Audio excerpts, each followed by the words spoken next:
C'est d'abord le défi de créer les conditions d'une vie décente aux réfugiés, que ce soit ceux du Nigeria ou du Mali, mais aussi assurer une prise en charge décente aux retournés nigériens à partir du Nigeria suite à la guerre provoquée par Boko Haram et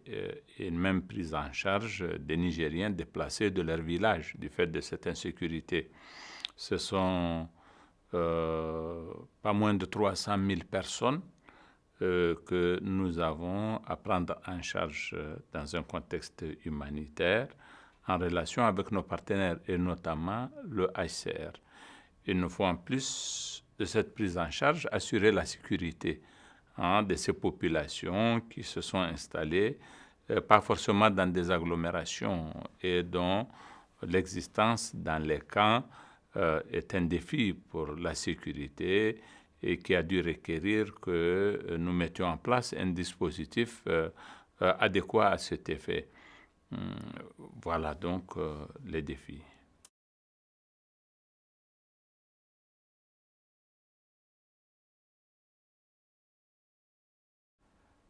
Vous avez deux types de problèmes qui sont posés à travers votre question. Les mouvements de population qui migrent vers l'Europe pour des raisons économiques. Il y a une discussion qui s'est faite entre l'Afrique et l'Union européenne au mois de novembre 2015 à La Valette, Malte. À l'occasion de cette conférence, des engagements mutuels ont été pris de la part des Africains de contribuer à éviter que les flux de migrants ne continuent. Mais pour cela, il faudrait que les pays européens consentent des engagements financiers de nature à donner l'occasion à la promotion de projets susceptibles de contenir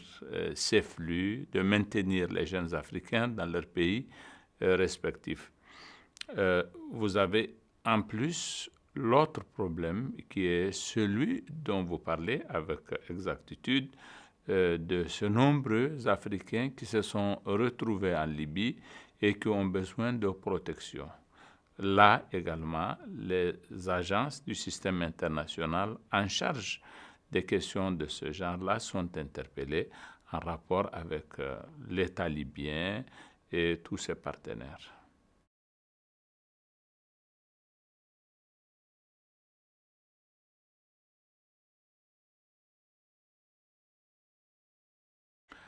Vous savez, lorsque on n'est pas en charge des responsabilités qui sont propres à ceux qui sont au pouvoir, on a tendance à faire des critiques, même les plus faciles. Le défi de la migration illégale est un défi pour la sécurité de nos pays à nous aussi.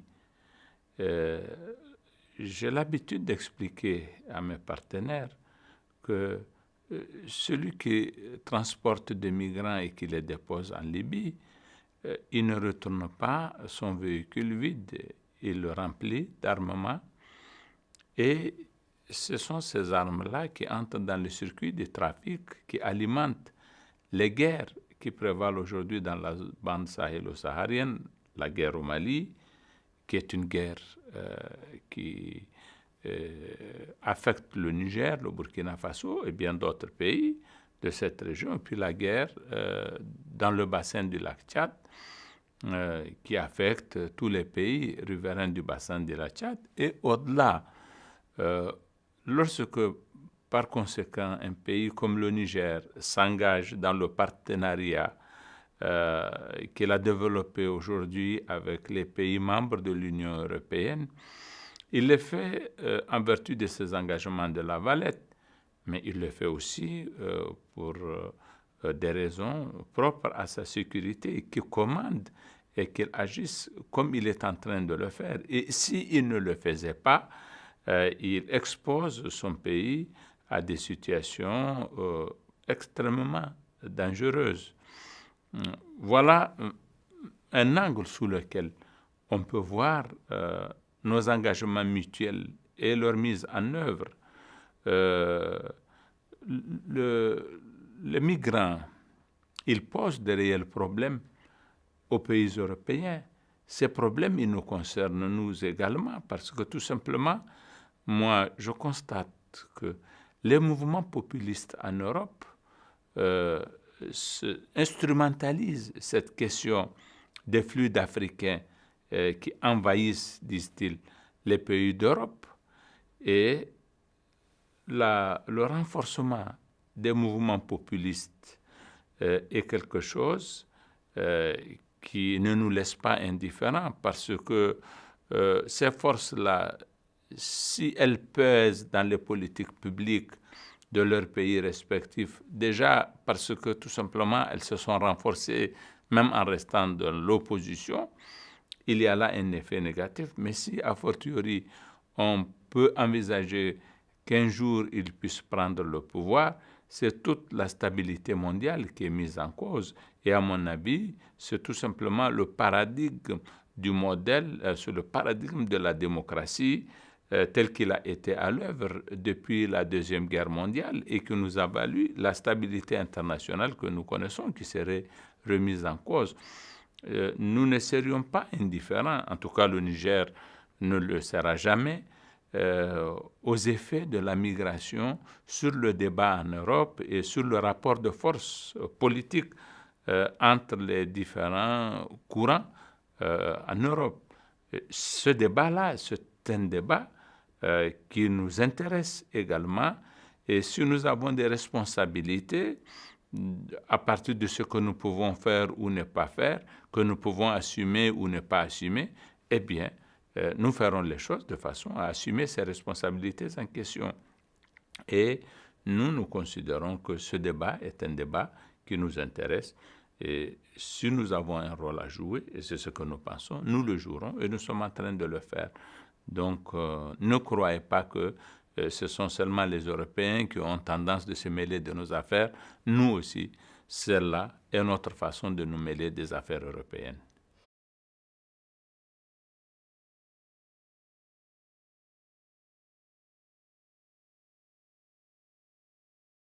Non, c'est une question sur laquelle nous sommes dans un débat avec le HCR et nos partenaires candidats, nos partenaires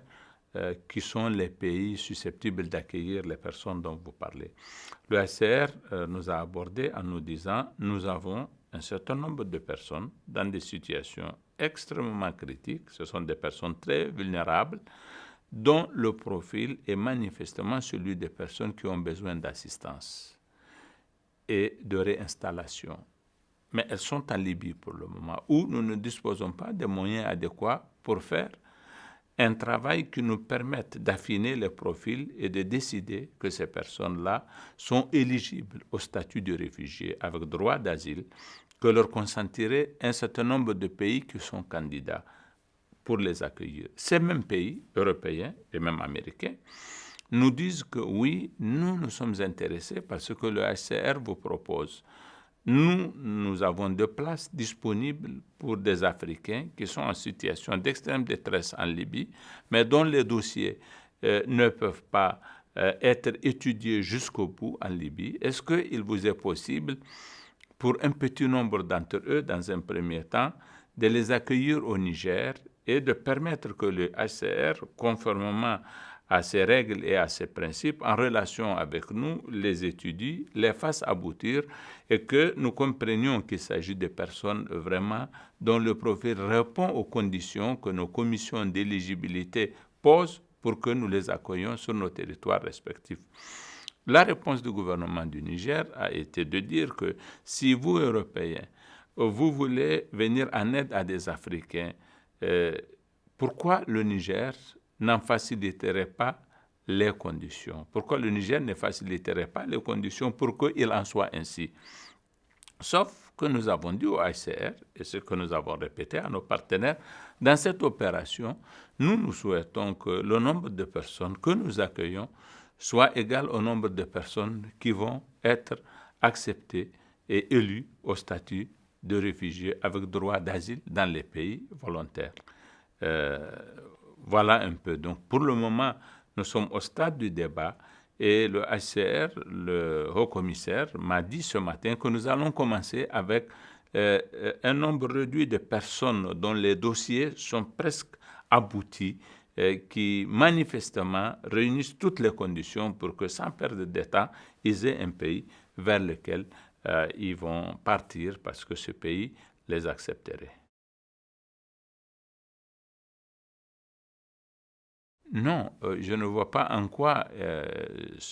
il en serait ainsi, simplement parce que ce sont des personnes qui seront prises en charge totalement par le HCR.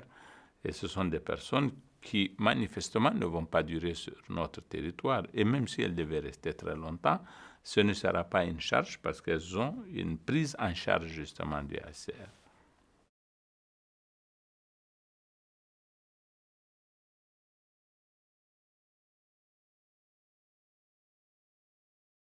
Oui, à mon avis. En tout cas, en ce qui concerne le Niger, depuis un peu plus d'une année, nous avons mis en œuvre une politique et qui a eu un impact considérable sur les réseaux de trafic de migrants. Nous avons porté, nous avons asséné de coûts importants à ces réseaux, nous les avons déstructurés et nous avons réduit leur capacité à entraîner des mouvements en direction de la Libye. Et je disais tout à l'heure à la conférence où j'étais paléniste que l'an passé, au mois de novembre, il y a bientôt une année, lorsque nous avons commencé à disposer de statistiques très fines, nous avons constaté qu'il y avait à peu près 340 personnes par jour qui entraient dans la ville d'Agadez, dont les profils peuvent être considérés comme des candidats à la migration illégale en direction de la Libye et de l'Algérie. Aujourd'hui, nous avons à peu près 40 personnes par jour. Vous voyez qu'il y a eu une chute substantielle du nombre des personnes et ça, ce sont des statistiques sérieuses qui sont reconnues comme telles par tous nos partenaires. C'est une bonne chose, en effet, simplement parce que nous évitons, du moins nous contribuons à l'Europe d'éviter certaines des difficultés dont j'avais parlé. Nous évitons à ces personnes de vivre les affres des difficultés auxquelles elles sont exposées, de mourir dans le désert, de mourir de soif, de mourir de toutes sortes de souffrances. Nous leur évitons la situation d'esclavage auquel elles s'exposent en Libye, du fait justement des réseaux criminels qui sont sans état d'âme. Nous leur évitons les dangers liés à la traversée dans les conditions de précarité qu'on connaît de la Méditerranée, etc., etc. Mais c'est un moment de répit, très certainement, parce que j'ai expliqué tout à l'heure justement que la volonté des jeunes africains d'aller en Europe, qui est vraiment l'horizon de leurs espoirs, est une volonté radicale, qui ne s'éteindra pas parce qu'elle aura été contrariée par les effets de mesures que nous avons prises et dont je viens de parler. Et ce moment de répit, il faut le mettre à profit pour déjà honorer les engagements de la Valette. Il faut que ce fonds fiduciaire de l'Union européenne soit financé à la hauteur des annonces qui ont été faites et que les projets de développement qu'on envisageait de mettre en œuvre dans les pays d'origine des migrants soient effectivement réalisés. Il faut que l'économie de substitution à l'économie criminelle liée au trafic qu'on s'est engagé de promouvoir dans les pays de transit comme le Niger soit également mise en place. Et de la sorte, certainement qu'on créerait les conditions d'une atténuation des raisons qui sont à la base de cette volonté radicale des jeunes Africains de se rendre en Europe.